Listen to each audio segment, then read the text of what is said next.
건강 365 포인트 쏙쏙. 우리가 꼭 알아야 할 부분들을 정리해드립니다. 건강 365 박광식의 건강 이야기는 KBS 홈페이지와 유튜브, KBS 콩, 그리고 팟캐스트로 서비스되고 있습니다. 오늘은 어지럼증에 대해서 특히 이석증과 관련해 한림대 동탄성심병원 이비인후과 홍성민 교수와 함께 자세히 알아봅니다. 그러면 교수님, 이석증의 경우 어지럼증을 일으키잖아요. 주로 잘 발생하는 연령대가 있습니까? 요즘 트렌드는 또 어떤지도 궁금합니다.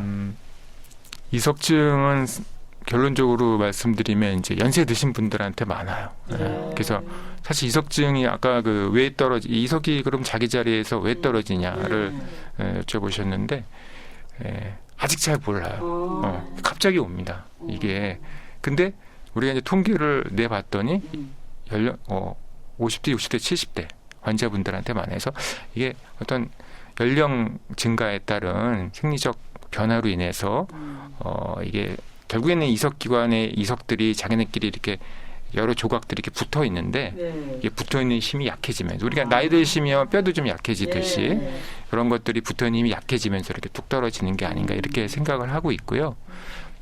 그래서 대부분 원인은 잘 모른다 하는 게 라고 돼 있고 그 다음에 이제 원인을 알 수 있는 경우가 있어요. 이석증이 생기는 원인이 두부 외상, 머리를 심하게 부딪히고 난 다음에 충격이 가해지면서 이석이 떨어지는 거죠. 그런 경우가 종종 있고 근데 그런 경우는 이제 젊은 사람들한테 많겠죠.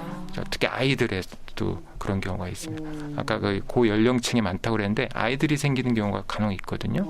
그런데 조그만 애야 5세, 7세, 8세 이런 애들이 머리를 갖다가 다치고 나서 그런 경우가 있고 그 다음에는 이제 귀에서 생기는 어지럼증의 원인 중에 하나가 이제 전정신경염이라고 있는데요.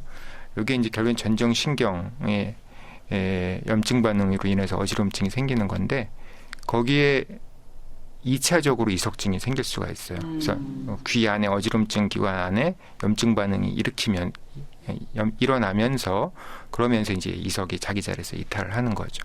그런 경우를 우리가 2차성 이석증이라고 그래요. 그럼 좀 정리를 해보면 이석증은 연령이 많은 고령에서 많이 발생한다가 일단은 맞는 얘기인 거죠. 네네. 그리고 외상이나 이런 걸로 인해서 젊은 연령, 어린애에서도 나타날 수 있다. 네. 그리고 젊은 연령층에서는 상대적으로 드물다. 이렇게 보면 되겠네요. 그렇습니다. 네. 그럼 이석증에 대해서 좀 여러 가지 얘기들이 나왔지만 좀 정리를 한번 하고 넘어가야 될 것 같아요. 이석증은 의학적으로 어떻게 설명되는지 그리고 그 원인에 대해서도 한번 좀 정리하는 시간을 한번 좀 가져볼게요. 어떻게 설명이 가능할까요?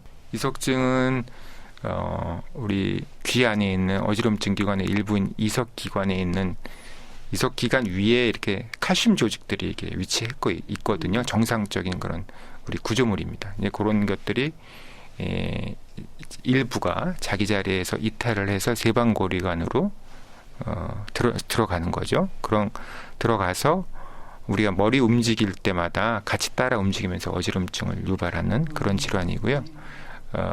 원인은 크게 보면 이제 1차성, 2차성으로 나눌 수 있는데 1차성은 특별한 원인 없이 오는 거고 노인분들 이제 연령층이 고연령층에 많다라고 이제 생각을 할 수가 있습니다. 그다음에 이제 2차적으로 생기는 이석증은 두부 외상이라든지 아니면 전정신경염 같은 그런 질환의 동반해서 2차적으로 생기는 그렇게 설명할 수가 있겠습니다. 저는 이석증의 어지럼증을 얘기할 때 하나 궁금한 건 이게 스트레스랑 연관이 없나요? 모든 질환이 스트레스하고 연관성을 다시 빼놓을 수는 없겠죠. 네. 그런데 우리가 과학적으로 이석증이 스트레스와 연관이 있다라고 하는 아직 결과는 없어요.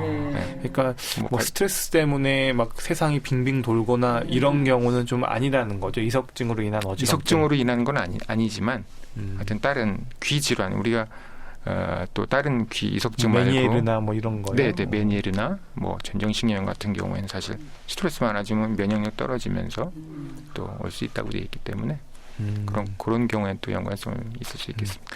그럼 이석증의 어지럼증의 어떤 그 양상은 어때요? 그러니까 앞서서 얘기한 그런 어지럼증의 형태하고 빈도, 기간 그런 것들을 방치했을 때는 이게 언제까지 이게 지속이 되는지 이런 것들에 대해서는 어떻게 알려져 있나요?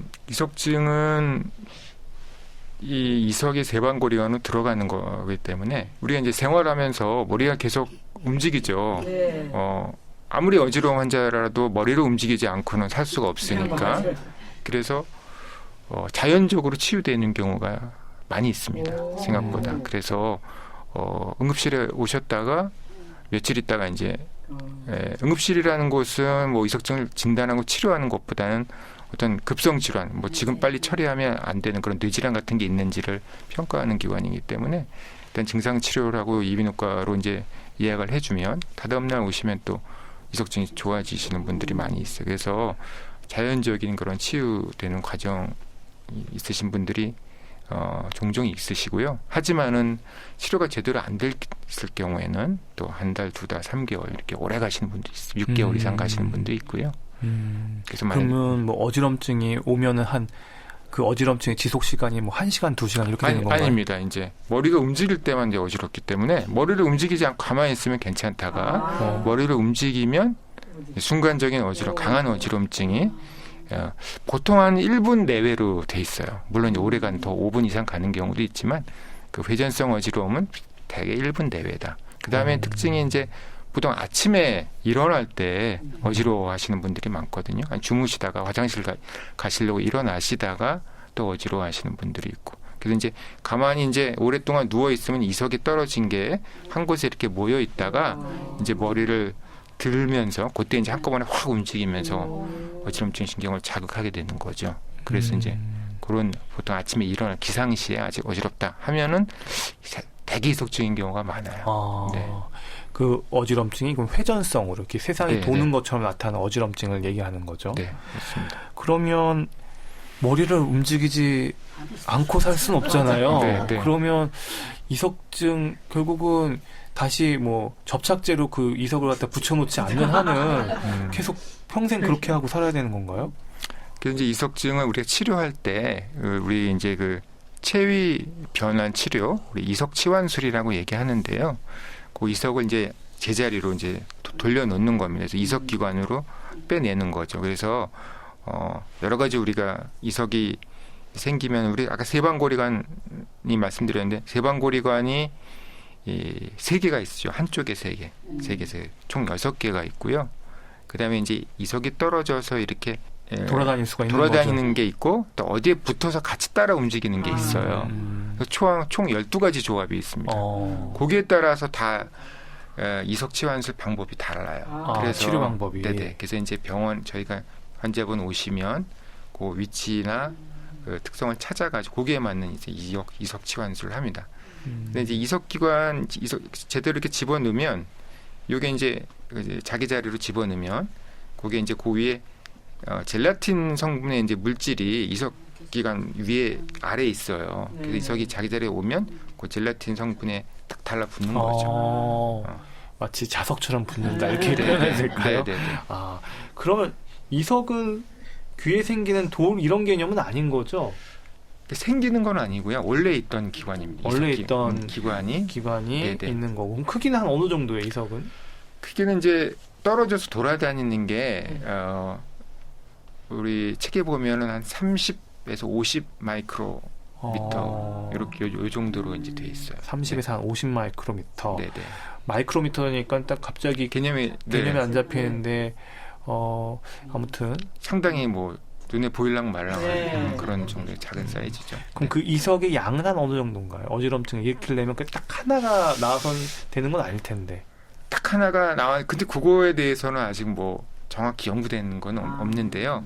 사실 이제 이게 결국에는 세방고리관 안에 이제 림프액이라고 하는 그 액체가 흐르거든요.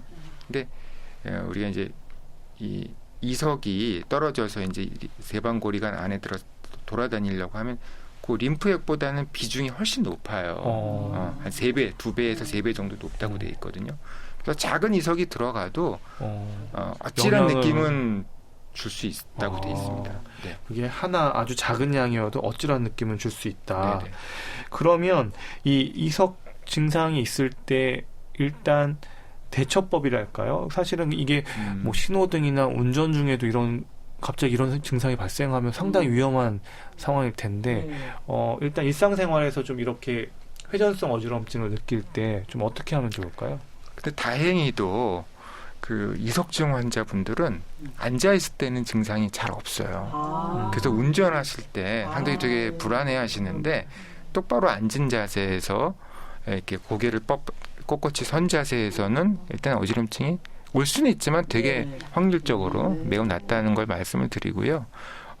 그다음에 이제 이석증을 또 알아보신 분들은 이게 어느 위치에서 어지럼증이 생긴다는 거를 본인 환자분들이 아세요. 경험적으로. 네, 그래서 이쪽으로 하면 어지러우니까 반대편으로 이제 하고 그런 자세를 취하게 되죠. 그러면 이제 병원에서 실제로 응급실로 오는 경우도 있잖아요. 네네. 그럴 때는 진단을 위해서 병원에서 어떤 검사를 하게 되나요? 근데 이제 응급실에서는 사실 이제 응급실이라는 그 곳의 그 목적이 일단 응급질환 빨리 뭐 처리하지 않으면 환자의 생명이나 어떤 심각한 후유증을 남길 수 있는 질환을 감별하는 곳이기 때문에 일단 어지럼증 환자가 오면 우리나라 응급 시스템이 그렇게 돼 있어요. 그래서 뇌 영상 촬영을 합니다. 그래서 뇌 질환, 이제 CT 아니면 뭐 MRI를 찍은 걸로 돼 있고요. 그러한 것에 이제 문제가 없으면 저 이제 이비인후과 선생님을 이제 콜해서 이비인후과 선생님이 이제 진료를 보는데 사실 이제 응급실에서는 그런 전정신경 검사 장비가 또 잘 안 돼 있기 때문에 간단한 이제 응급 처치를 하고 아마 대부분 이비인후과 외래로 그러면 오시게 아마 하는 걸로 돼 진짜 있어요. 궁금한 건 그럼 외래에서 네. 이 전정신경형 검사나 아니면 그 세방고리관이라는 우리 귀에 있는 그 기관에 그 이석이 떠다니는 걸 갖다가 그러니까 굴러다니는 걸 갖다 이렇게 볼 수 있는 그런 장비들이 있는 건가요? 아닙니다. 그거는 실제로 볼 수 있는 건 아니고요. 우리가 이제 어지럼증 그 신경이 결국에는 이제 눈을 움직이는 그런 안구 움직임 신경하고 연결이 돼 있어요. 그래서 우리가 어지럼증 신경 신경 검사, 이석증 검사도 마찬가지지만 검사를 할 때 우리가 이제 안경을 쓰고 우리 눈을 관찰하면서 이제 검사를 합니다. 그래서 어지럼증 신경이 과도하게 자극이 될 경우에는 자기 의지와 상관없이 심한 안구 운동이 발견이 되고요.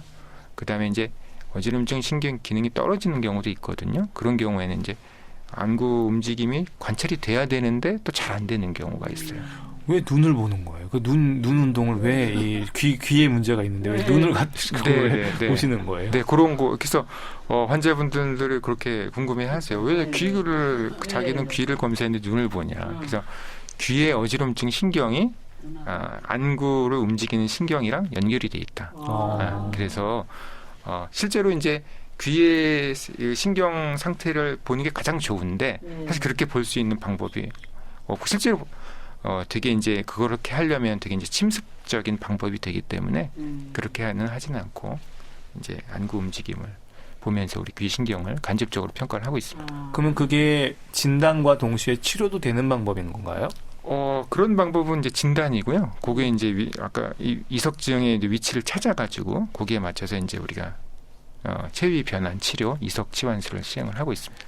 그러면 진단될 때 위석의 위치를 찾는다. 그럼 이석증은 양쪽으로 오는 거예요? 아니면 한쪽 귀로 오는 거예요? 대개 한쪽으로 오죠. 한쪽으로 오고. 양쪽으로 오는 경우는 있긴 있는데 되게 이제 드문 것으로 돼 있고요. 대개 그러면 한쪽입니다. 딱 그 검사를 해보면 앉은 검사를 해보면 이게 왼쪽에 세방고리관의 어느 쪽으로 이게 흘러 들어갔구나가 이게 파악이 된다 이 얘기신 거죠. 네네, 판단됩니다. 그러면 그 파악이 되면 체이술이 그 위치에 따라서 다 달라진다는 건가요? 네네. 그럼 이게 아직 좀 감이 안 와가지고 그러는데 그러면 실제로 좀 어떻게 어디에 어떻게 뭐가 있을 때 어떻게 돌려준다 이걸 조금 보여주면 우리가 텔레비전이면 좋은데 네, 라디오라서 네, 네. 이거 그러면 실제로 좀 말로 좀 얘기해 주시면 말로 하기가 되게 이제 복잡한데요.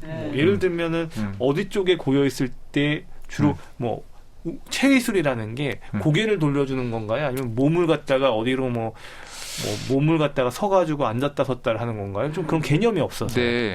되게 이제 체위변환술은 그 병원 내에 있는 그 베드 위에서 시행을 하고요. 앉은 상태에서 시작해서 뭐 누웠다 일어났다 뭐 몸과 머리를 한꺼번에 같이 회전시키는 방향으로 하고 있어요. 그래서 결국에는 중력을 이용하는 거거든요. 그래서 이 이석 자체가 비중이 높기 때문에 중력 방향을 이용해서 우리 세방고리관 전정기관의 구조가 복잡하기 때문에 머리를 오른쪽 왼쪽으로 이렇게 돌리면서 중력 방향으로 중력 방향으로 떨어지게 해서 제자리로 원위치 하게끔 그런 치료를 시행하고 있습니다. 그러니까 마치 이렇게 그 미로 속에서 이렇게 네, 이리저리 이렇게 미로 장난감을 돌리면서 그 구슬이 이렇게 밑으로 흘러내리도록 하는 맞습니다. 그런 원리인 것 같아요. 네, 좋은 편이신 것 같아요. 그러면 성공률 한 어느 정도 돼요? 성공률은 한 번 치료했을 때 60에서 70%. 꽤 높네요. 네. 그래서 이제 치료를 하고 나면 환자분들이 가뿐해져서 괜찮은 것 같아요 하고 가시는 분들이 많고요. 보통 이제 뭐 다음 날이나 2, 3일 때 오셔서 혹시 남아있으면 2번 치료를 하시면 대개 한 8, 90%는 다 좋아지시는 걸로 되어 있습니다. 그럼 환자분들의 만족도가 상당히 높을 텐데요. 그러면 그걸로 끝인가요? 그 이후에 일상생활에서 약을 먹을 필요는 없는지 아니면 어떻게 관리해야 되는지도 궁금한데요. 약은 일반적으로는 이석증에는 이제 도움은 되진 않는다고 되어 있는데 환자분들에 따라서 되게 불안해하시고 또 다시 오면 어떨까 하는 공포감 때문에 약을 원하시는 분들이 있어요. 그래서 이제 그런 분들한테는 저희가 약을 처방을 해드리고요. 그다음에 이제 이석 치환술이 제대로 돼 있는 경우에는 이제 그 이석이 제자리에 딱 달라붙어 있어서 다시 튀어나오는 경우가 없지만 그래도 간혹 있어요. 그래서 이석 치환술 후에 뭐 과격한 운동이라든지 뭐 머리를 심하게 회전한 그런 거는 좀 저희가 한 당분간 주의하라고 말씀을 드리고 있습니다. 달리기나 조깅은 어때요? 근데 이제 그거에 대한 그런 과거에는 한 48시간 동안 고개를 될 수 있으면 낮은 자세로 유지하지 마라라는 것이 제가 전공의 할 때마다 표준 치료법이었어요. 근데 이제 요즘에는 그런 게 굳이 필요 없다는 게 사실 그런 게 이제 최근 트렌드고 근데 일단 조깅이나 달리기는 그래도 머리에 어떤 충격을 꽤 줄 수 있을 것 같아요. 그래서 환자분들한테 저는 그런 건 한 최소한 일주일 정도는 하지 말라고 이제 말씀을 드리고 있습니다. 이석증의 재발률 한 어느 정도인가요? 재발률이 생각보다 꽤 있습니다. 이석증이라는 게 3분의 1 정도 말씀드리고 5년 내에 한 50%까지 10명 중에 5명은 재발한다고 한 연구 발표도 있어요. 근데 한 3분의 1 정도는 재발을 하는 걸로 일단 되어 있습니다. 평소 도움이 되는 생활 습관이 있을까요? 이석증이라는 게 사실 그게 제일 문제인데요. 재발이 있는데 재발을 막는 방법은 아직 없어요. 네. 그래서 그런 것들에 대한 연구가 좀 진행이 되고 있는데 아직까지 이것이 큰 도움이 된다라고 이제 밝혀진 건 없습니다. 그래서 그런 것이 참 제일 아쉬운 그런 문제점으로 되어 있습니다. 네, 박광식의 건강 이야기 오늘은 어지럼증에 대한 말씀 듣고 있습니다.